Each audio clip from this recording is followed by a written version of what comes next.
Hey guys, Stack Silverson here. Just doing my quarterly, semi-annual sort of stack update.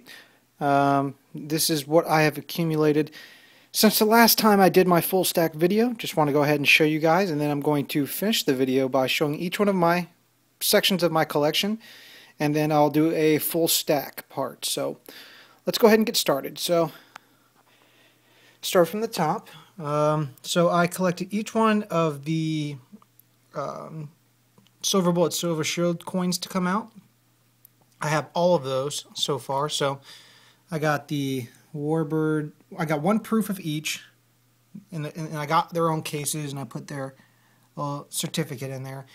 And then I got 3 of just the regular bullion type coins, medallions. So that's the Warbird. First one. This is in order too. So Warbird looks pretty cool. Come and take it. You know, the one with the guns on. I think that's pretty cool. I just got it yesterday from SD Bullion. Took forever. I will not buy from them anymore. We got the marijuana, cannabis coin.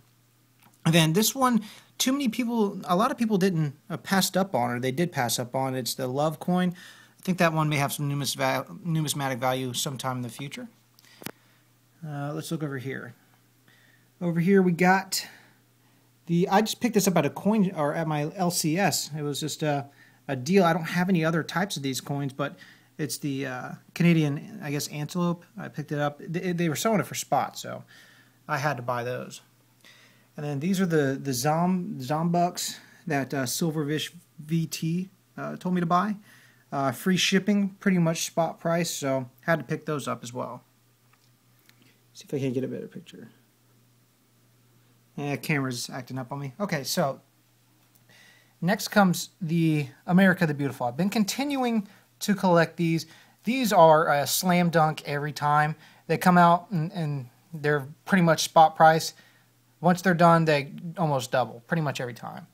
So I picked up one 2010. These are expensive, the 2010s. They're just downright expensive, and I've been short on cash. So I picked up one of those in this quarter, got the Grand Canyon, and picked up all of the new ones. So White Mountain, that's okay. Looks too much like Mount Hood, but that's okay. Great Basin, that's pretty nice. Perry's Victory looks pretty good. And then Fort McHenry, I guess, looks really good as well. So I'm going to continue that collection, and then the coup de grace, the horses. I have the 2-ounce horses, the 1-ounce horses, and the 1/2-ounce horses. All beautiful coins. And then down here, picked up the a 2001 Kookaburra. God, this camera's not working for me today, but 2001 Kookaburra. Thought it was rare. Saw it in my coin shop, picked it up. Turns out it's not that rare. So, also, you saw this earlier, but this is the, the proof and reverse proof, 2012 Mint anniversary coin. Comes in a nice box.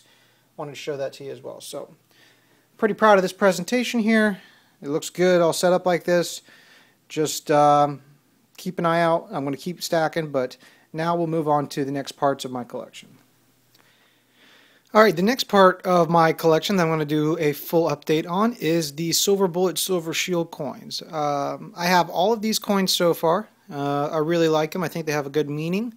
I don't know if they'll ever turn out to be any numismatic value, but I really like what they stand for. So, let's go down the time frame here from the beginning to the end, to the earliest to the most recent. I have the original one. Now, this one never had a proof. The first one, the Debt and Death, it never had a proof. It did have a copper round though, so I went ahead and I think that came free. But these are the Debt and Deaths.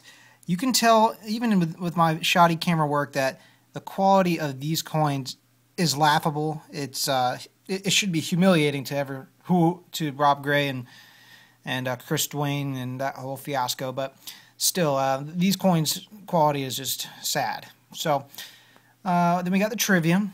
Nice coin. And then we got the queen, whatever. And I have, again, I love the number 3, so I have 3 of all the regular ones and 1 proof. I'll never get rid of the proof. If these turn out to be great deals, I'll sell them off. So, but so even though I hate to do that because I love collecting so much, I like having a full collection. So, and then Freedom Girl. This was the last one that Rob and Chris did together. This was the last official sanctioned Chris Joyen coin. So these over here didn't come with a case. So I had a choice of buying another blue case, but I really wanted to use black cases to show the transition from, you know, a Rob Gray coin to a, you know, a Mulligan or a Golden State Mint coin or whatever they're using now. So the blue separates, you know, Rob Gray from these coins. So we have all of these. The Love one that everybody passed up on, which I think is going to be a good deal one day. The AG47 and the Cannabis coin.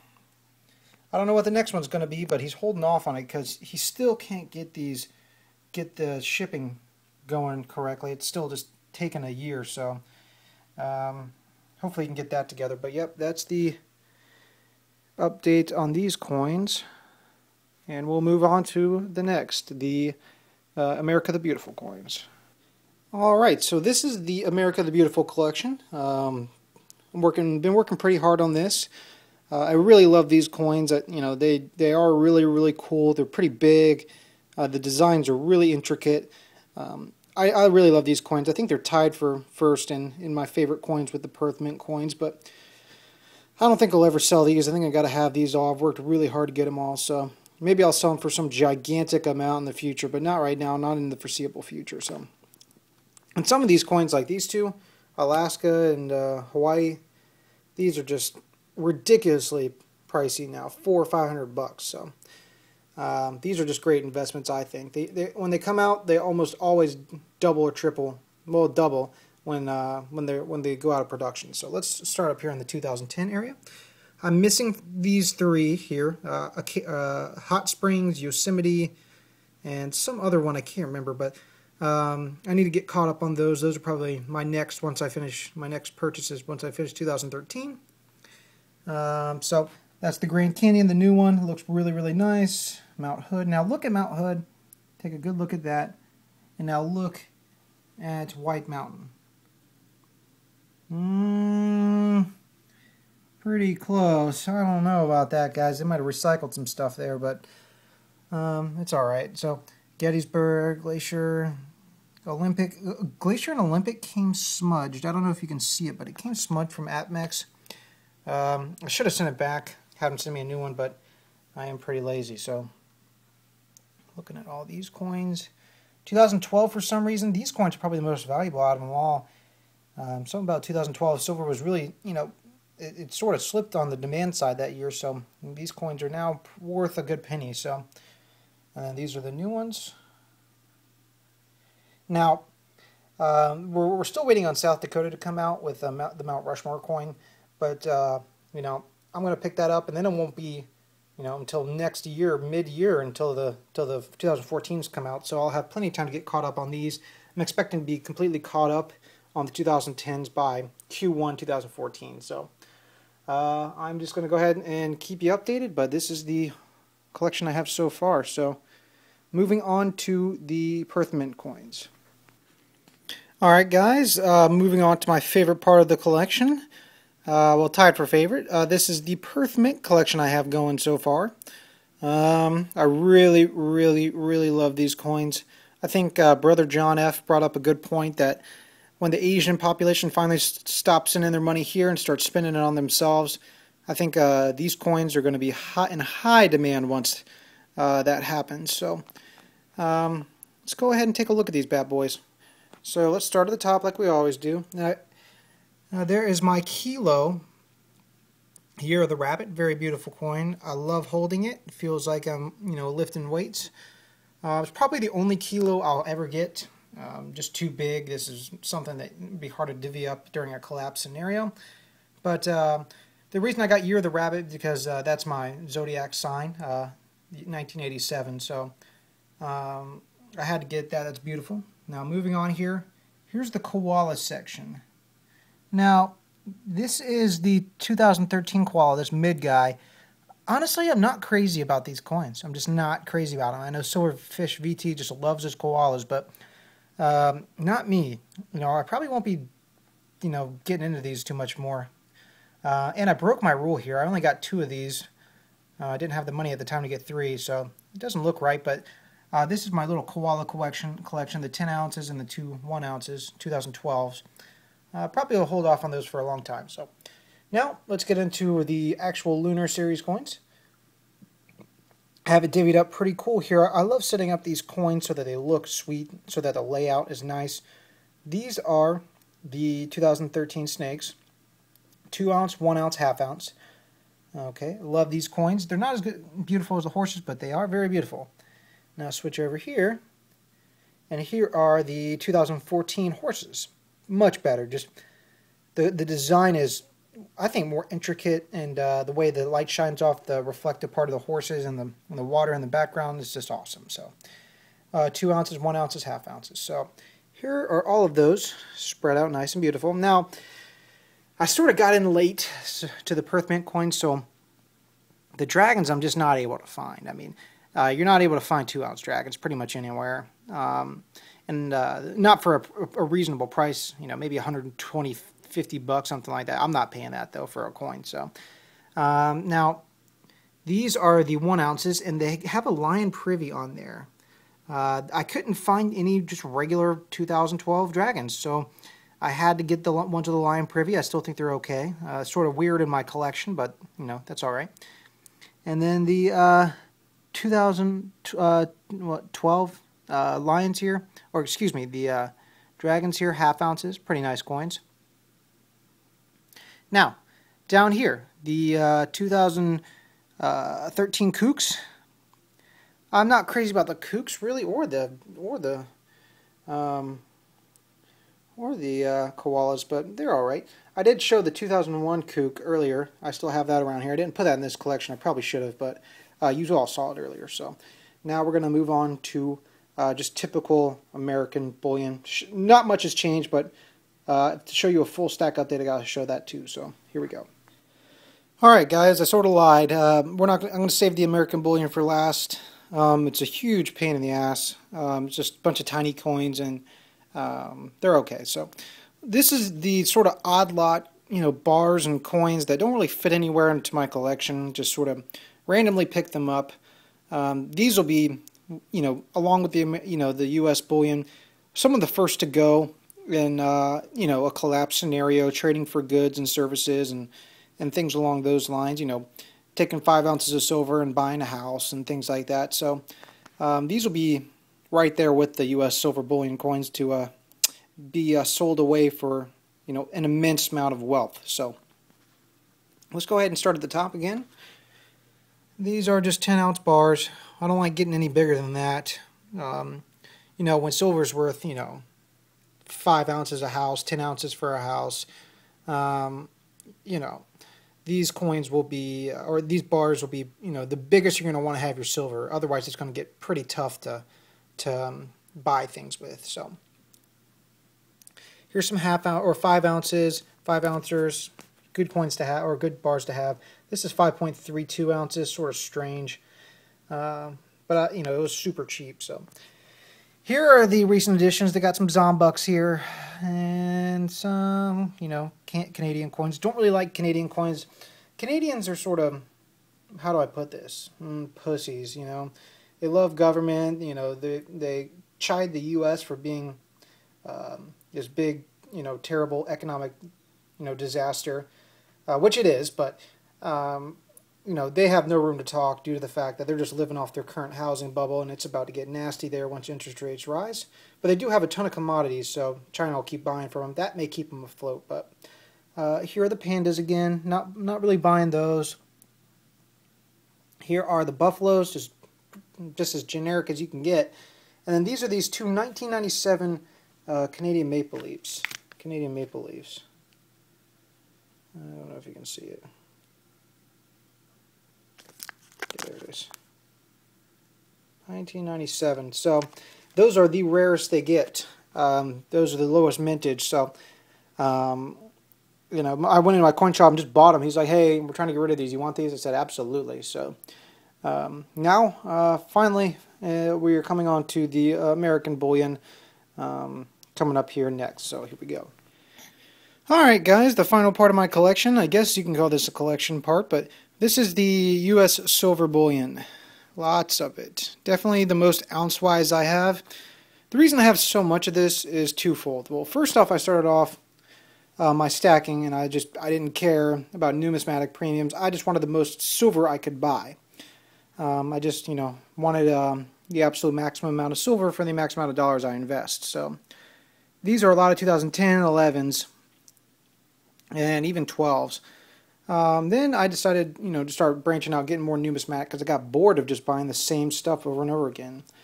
And then I also bought it because this is going to be the first thing to go in a collapse scenario, dollar collapse, deflation followed by hyperinflation. So, you know, this, I'm not attached to this whatsoever. It's not that great looking. It has little to no numismatic value.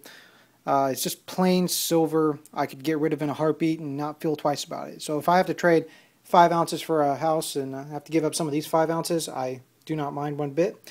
Some of you are going to disagree with that, you know, the 5 ounce for a house thing. I think that's realistic. So definitely not in the near future, but coming up here in the next, let's say midterm here. So let's say 3 to 5 years. So let's take a look here. So I got a bunch of 2000s, you know, this decade coins. I have them all in order. I am, I guess OCD, because I got to have everything in order. I have to have everything facing the same way, you know, everything's facing the same way. These are 1923 Morgan silver dollars. Got some 21 Liberties down here on this end. I just got a bunch of this. I don't even think this is American bullion. I think this is just a mint coin, but it's a half troy pound walking Liberty. So I think I put that in the wrong video. But so here's just small, you know, half dollars, quarters, and then just a whole mess of dimes here. These are for, you know, obviously for dollar collapse scenario where you could just go ahead and get rid of these. Trade these for food, and you know, maybe one of these will buy an entire week's worth of groceries. You know, that's the sort of purchasing power I think these coins, you know, silver is going to have. After 30 years of manipulation lower, to the point where, you know, we're about to run out for industrial purposes, I do believe. Silver is just going to have to, you know, make up for all that money that's been printed and all the silver that's been lost and thrown away, and that never was mined because the price is too low. So try to step back and give you a full look at that. So, all right, now it's time for the final review. I'm going to have the next part will just be all of the bullion. I'll try to fit it all on here. Hopefully I can. So here we go. All right, guys. So took me quite a while to get this set up. I'm also, you know me, I'm meticulous.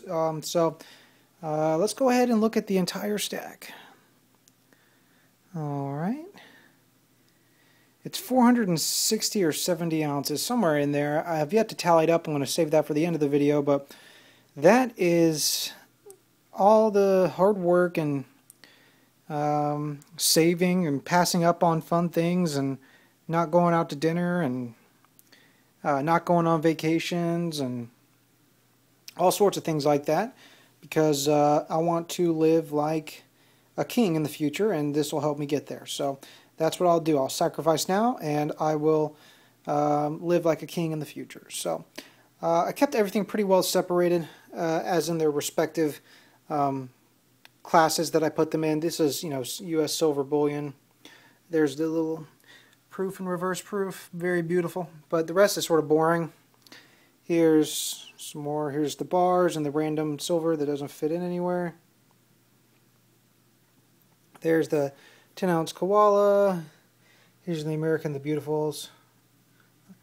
16 of them. And then got the Perth Mint coins, a big kilo. The dragons and, well, the horses and the snakes. Here are the dragons, koalas. And then here are all these with all their respective proof coins. All the every single one of Chris Dwayne's coins. I always buy them the day it comes out. They're available. So let's just, I'm going to pan over this for you one last time. Have you take a full look. Step back for you. Try to get the whole thing. So